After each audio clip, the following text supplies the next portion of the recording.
نہ روئی ہے محمد کی بیٹی. کل ہے 3 جمادی الثانی کا دن. پنڈی بھٹیا گرد و نواح والوں مجھے بیٹا سمجھو، بھائی سمجھو، حسین کا نوکر سمجھو، دادار سمجھو. یہ ہاتھ جوڑ کے منت کرو. کل 3 جمادی الثانی، گھروں میں نہ رہنا، کالے کپڑے پہننا، پاؤں سے جوتا اتار دینا. بے شک تمہارے قرب و دعا میں کہیں مجلس نہیں ہو رہی، گھر کے ایک کمرے کو امام بارگاہ بنانا، بہنیں بیٹیاں لے کے اس کمرے میں بیٹھ جانا. تمہیں نوحہ پڑھنے نہیں آتا، تھوڑی دیر کے لیے بیٹیوں سے کہنا اپنے سر سے چادریں اتارو، بقیہ کی طرف منہ کرو، رو کے کو تیرے آدھی رات کو جنازہ اٹھنے کا بڑا ارمان ہے.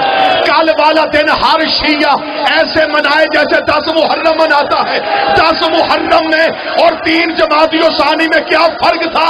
اگر تو فرق برداشت کر گیا میں اگلا مصحف پڑھوں گا. فرق برداشت کرنا.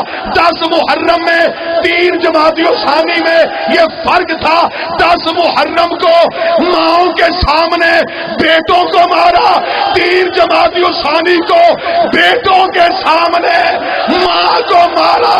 ماں رو رو کے کہتی رہی حسن میرا بازو چھڑوا،